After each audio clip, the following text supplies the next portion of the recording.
Good morning, guys. Today we're going to start our unit on matrices. So we're going to do a little introduction to exactly what matrices are. So what is a matrix? A matrix is a way to organize information into rows and columns. For example, let's say we have this system of equations.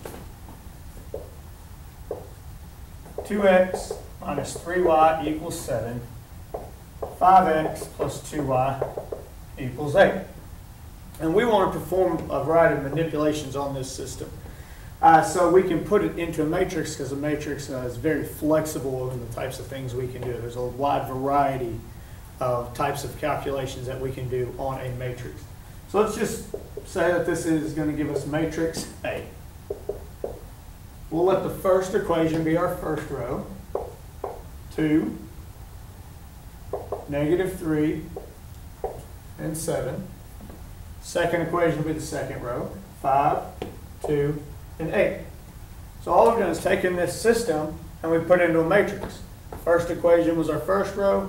Second equation was the second row. You can see column 1 was our x coefficients. Column 2 was our y coefficients. And column 3 was our constants. So we've organized it within this matrix, and now we can work with the matrix. Now, let's just talk about some vocabulary and terminology that deals with the matrix. First thing I want to talk about is the dimensions of a matrix, also known as the order of a matrix. That's just the shape and size. We define a matrix by its shape and size using the number of rows by the number of columns. So in this specific matrix, how many rows do we have? 1 row, 2 rows. So there's row 1, row 2.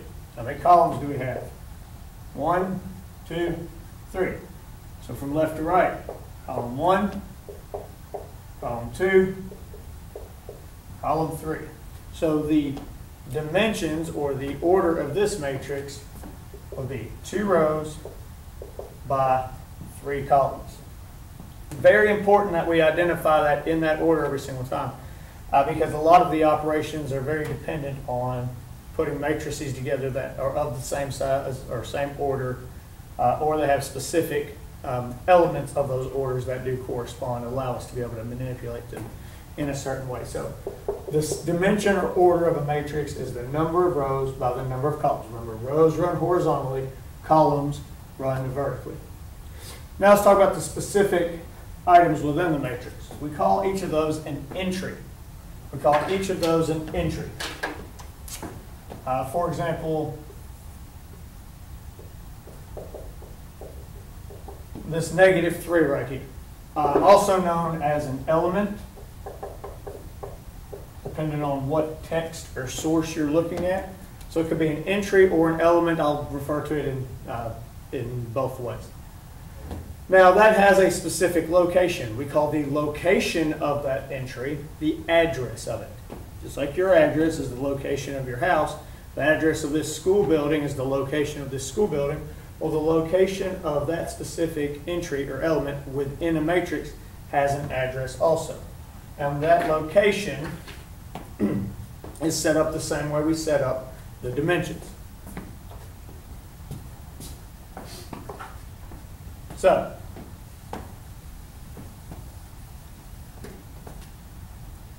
the address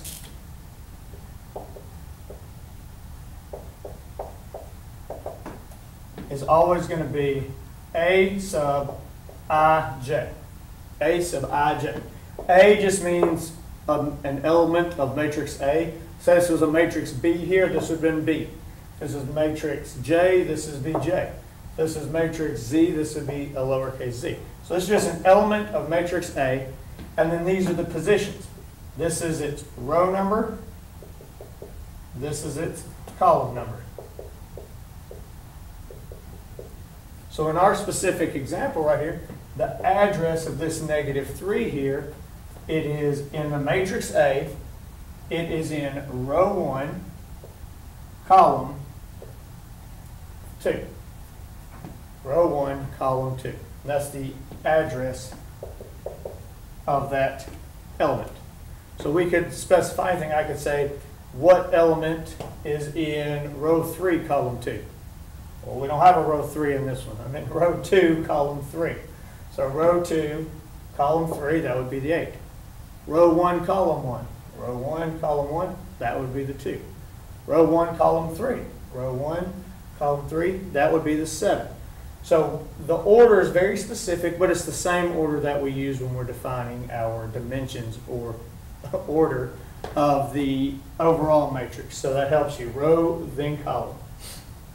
Now I want to talk to you about a few special types of matrices. First one is a row matrix. It has dimensions 1 by n. So what would a dimensions 1 by n matrix look like? Well, we know 1 is the row number, so we have 1 row, and n is the number of columns. So it can have any number of columns it wants. So we have 1 row, and we have n number of columns. Pretty self-explanatory, row matrix. Next, we have a column matrix. It has m by 1 dimensions. So m is our number of rows. So 1, 2, 3, 4, dot, dot, dot. So m number of rows and only 1 column. 1 column there. Next, we'll look at a square matrix. And these are very important when you start getting into vector work. These are your actual vectors. So we'll talk a little bit about that with the matrices, but that's more of a calculus concept. Might talk about it a little more in depth in pre-cal.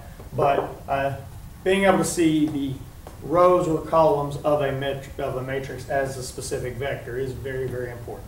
So it seems trivial right now, but it does have a lot of value later on. The square matrix, on the other hand, we work a lot with at this level. And a square matrix is just what it says. Its dimensions are m by m. Same number of rows, the same number of columns. We are predominantly 2 by 2 or 3 by 3. But we will explore 4 by 4 matrix a little bit, but that's a square matrix. Final type of special matrix I want to talk about is the identity matrix, which is a very important matrix.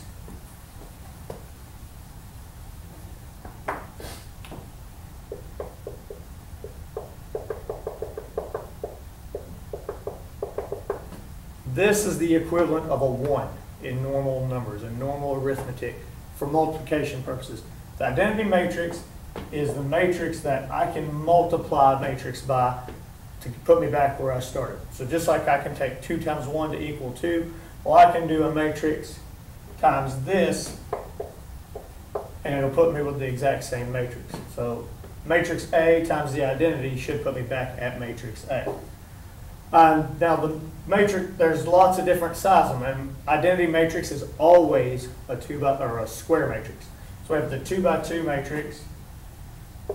We have the 3 by 3 matrix, and 4 by 4, 5 by 5. Those are identity matrices. Now, what's the pattern to be able to create an identity matrix of any size, any order? So what do you think a 4 by 4 identity matrix would look like? As you can see, it's the main diagonal, that's the 1s, and every other slot is a 0. So 1, 0, 0, 0, 0, 1, 0, 0, 0, 0, 1, 0, 0, 0, 0, 1. So that's how we would look at an identity matrix, and it can be any size as long as it's square. And its property is that when we multiply a matrix times the identity matrix, it gives us the original matrix. Also, it's the product we get when we multiply a matrix by its inverse, just like if I do a normal number, like 2 times its inverse, which is 1/2. 2 times 1/2 equals 1. Well, matrix A times matrix A inverse will also equal the corresponding identity matrix. Okay, now let's do a couple of elementary operations with matrices. We're going to talk addition, subtraction, and scalar multiplication. So first off, to be able to add or subtract matrices, they must have the same dimensions. Now, the way we add and subtract makes that an obvious statement. When adding and subtracting matrices, you just combine the corresponding entries. Entry row 1, column 1 from the first matrix combines with row 1, column 1 in the second matrix. entry row 3, column 2 from the first matrix has to combine with entry row 3, column 2 of the second matrix. So we just go through and combine corresponding entries. Now, if we look at the example we have here, we want to add these matrices together. First off, let's double check the order of each matrix. I can see that I have 1, 2, 3 rows by 1, 2 columns. Over here, 1, 2, 3 rows by 1, 2 columns. So since the order is the same on both of them, I should get a 3 by 2 matrix for my sum. We just combine corresponding entries. 2 plus 1 will be my first one. 3 plus -2 will be my second one. -1 plus 0 will be row 2, column 1. 5 plus 3 will be row 2, column 2. 6 plus 4 will be row 3, column 1. And 2 plus -7, 2 plus -7 will give us row 3, column 2. So we get the final sum. 2 plus 1 is 3. 3 plus -2 is 1. -1 plus 0 is -1. 5 plus 3 is 8. 6 and 4 makes 10. And 2 and -7 is -5. So that is the sum of these two matrices. Now, as we can see, all we're doing is combining corresponding entries. So if I switched the order there, would it change my values? The answer is no, because when I switch my order here, 1 plus 2 is still going to equal 3. 3 and -2 is still going to equal 1, because by switching the order, the entries are still in the same position. This is still my row 1, column 1. This is my row 1, column 1. Even if I broke this matrix first, I'd still be putting row 1, column 1 together in both matrices. So because the order within the matrices in individual matrices is maintained, we can see that the order within the sum matrix is also maintained. So what we realize is that matrix addition is commutative. Matrix addition is commutative. I can flip the order of the matrices and I get the same sum. And by extension, that matrix addition is also associative. Okay, so I can put two matrices together and put that with a third matrix, or I can put a second and third matrix together and then combine that with a first matrix. Because we can flip the orders, we can group them any way we want to. So matrix addition is both associative and commutative. Now we're going to look at multiplying a matrix by a scalar, and that's all that is taking a matrix and putting one value out there.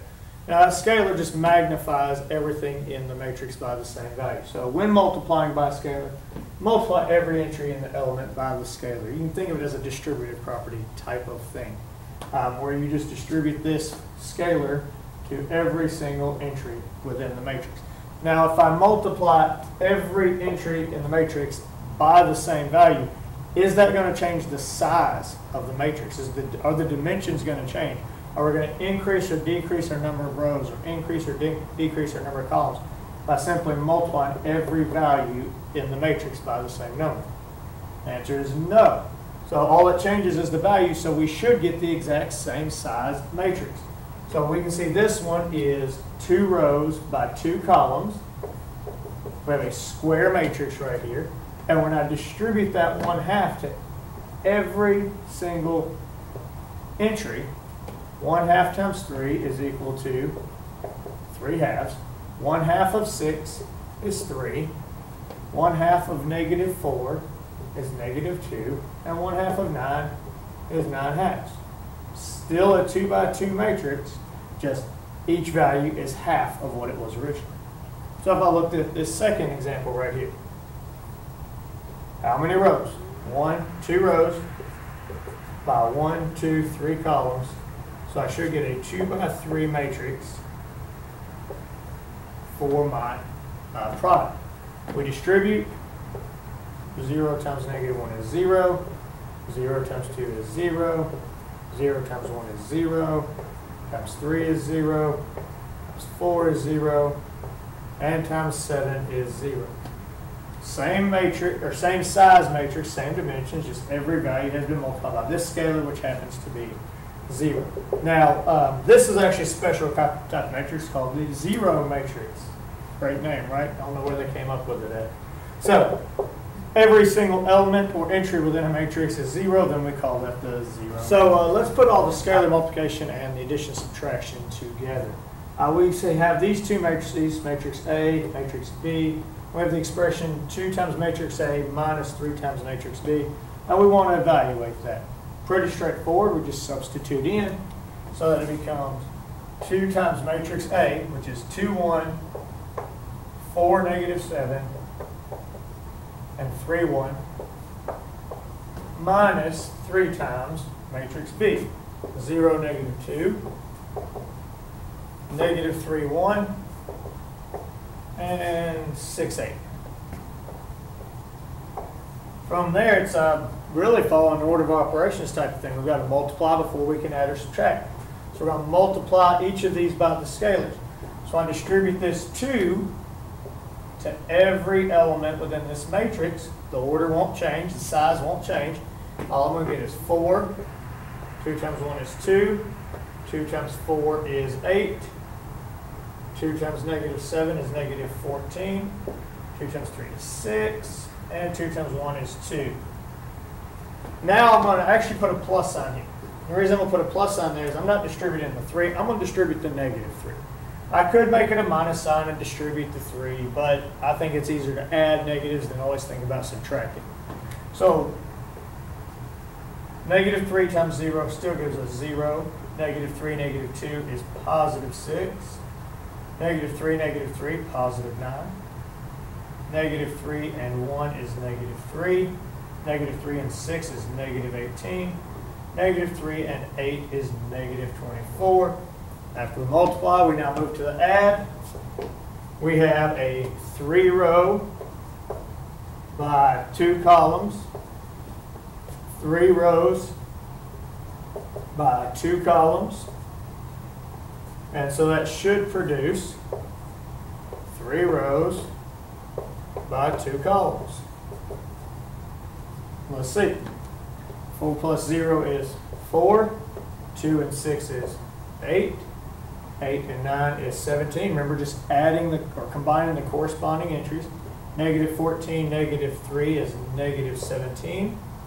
6 and negative 18 is negative 12.